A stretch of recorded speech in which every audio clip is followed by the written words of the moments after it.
You're listening to Big World at Work.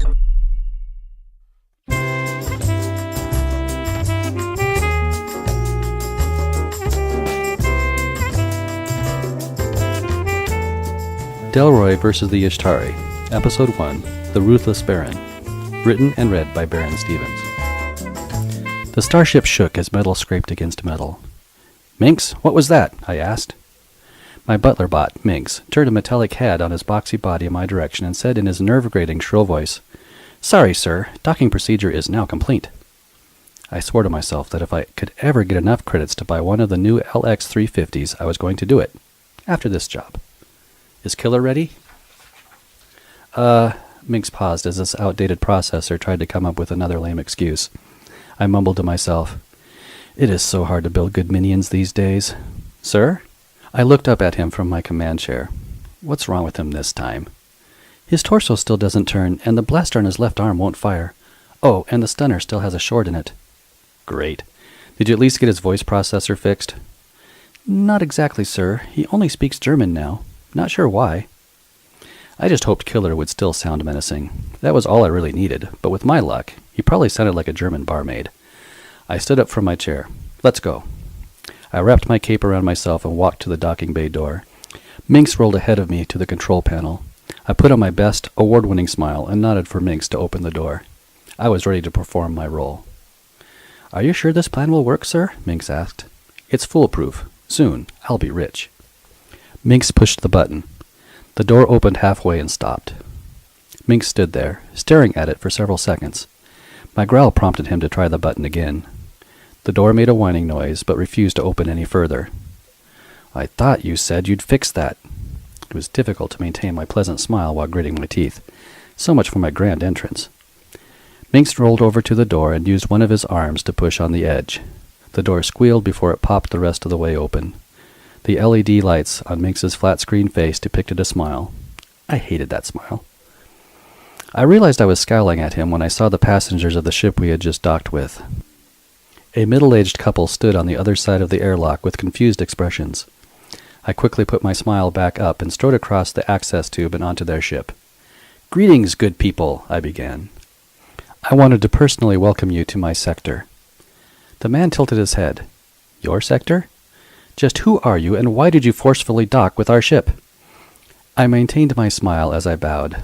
"Allow me to introduce myself. I am Baron Rutherford." The man's jaw dropped. Baron Rutherford? As in Rutherford the Ruthless? The same. Okay, so my name is really Delroy, but Delroy the Ruthless doesn't quite have the right ring to it. Besides, the real Baron Rutherford wasn't using his name anymore. And, as he had worked so hard all his life to make it strike fear in the hearts of ordinary people, I just couldn't let it go to waste. The man and woman looked at each other and took a step back as I swept into their small cabin. Cozy. I noticed a door open a crack with at least 2 children peeking through it. So, a family. They were the best. Parents would do anything to protect their children, especially from me. Well, not me, but the me I was pretending to be. What do you want?" the now submissive man asked. I casually looked at my nails for dramatic effect before answering his question.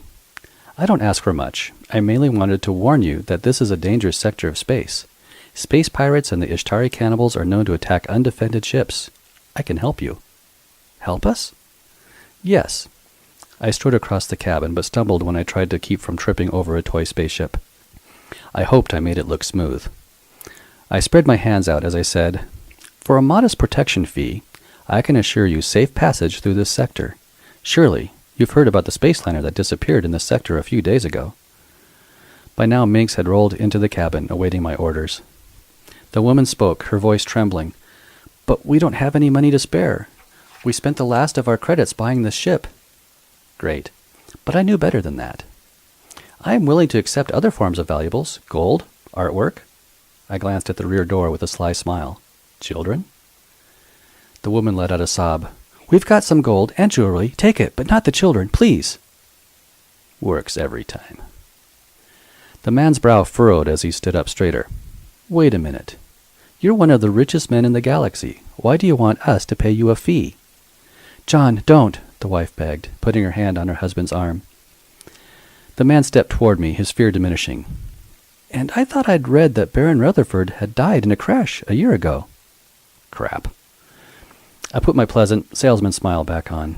Rumors, true. I was in an accident, but I survived. The man's eyes narrowed. No, I don't think so. I'm sure of it. He pointed to the airlock. Get off my ship. Okay, plan B. I nodded to Minx. He activated the remote he had concealed in his housing. I changed my smile from pleasant to sinister. I poured as much malevolence as I could into my voice, something I had learned from my days in a traveling Shakespeare troupe. I played Macbeth 3 times. You leave me no choice, I snapped my fingers, again for dramatic effect. The sound of treads rolling over sheet metal came from the other side of the docking doors. If I couldn't convince these people to comply, I knew that Killer would. The couple looked at each other and took a step back. They recognized the sound. We heard metal scrape on metal. The treads had quit rolling. Wie geht's? Killer said from the other side of the airlock. Well, at least it wasn't a German barmaid voice, but it sounded like a friendly waiter ready to take an order. At that moment, I wanted to turn Minx into a toaster. Treads began to roll again. At least Killer's appearance should strike fear into them. I waited for the fearsome BattleBot to roll into the cabin and put these people in their place. Instead, another crash sounded, followed by another friendly, Wie geht's? Minx leaned his head over and looked through the airlock. I took a step back and did likewise. There stood Killer, in all his menacing glory, stuck on a part of the door that hadn't receded into its slot. Fortunately, I had a plan C. I pulled the laser pistol from the back of my sash and pointed it at the couple. That's it. Give me all your valuables. When they didn't move, I added, Now! The couple jolted into motion as they began to scramble through the cabin. The last thing I remember was a smile crossing my face just before I heard a zap, and everything went black. When I came to, I found myself lying on the floor of the control room of my ship, the Rutherford's Revenge. Minx stood over me with that cursed smile of his beaming down. I am so glad you are okay, sir. Can I get you a drink? I pushed myself up into a sitting position and looked around. We were cruising at full speed through space. What happened? I felt for my pistol, but it was gone. I got up and stumbled to the hidden cabinet where I kept my spare pistol. Sir, you might want to sit down when I tell you this. Great. I grabbed the pistol and turned around to sit on my command chair. I then noticed that my cape was gone. I really liked that cape. I tried to keep my voice under control. Minx, what happened? Well, sir, this is rather embarrassing, but it appears that Killer's stunner short-circuited again and sort of accidentally went off. I looked around for the BattleBot, but didn't see any sign of him. Where is he? Well, sir, you won't like this.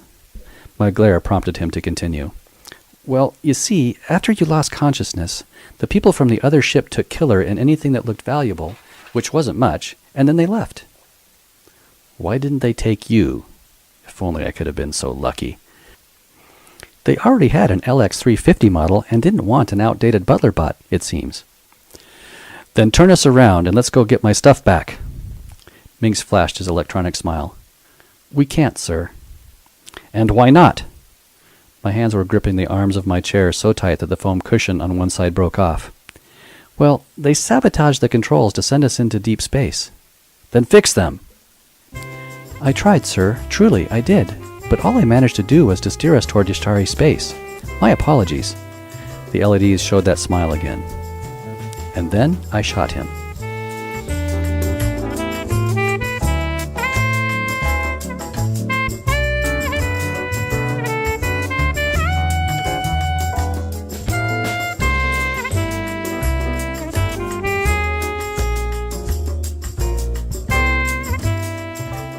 This has been a presentation of Big World Network. Visit us on bigworldnetwork.com for more free weekly series, or follow us on Facebook and Twitter. Thanks for listening.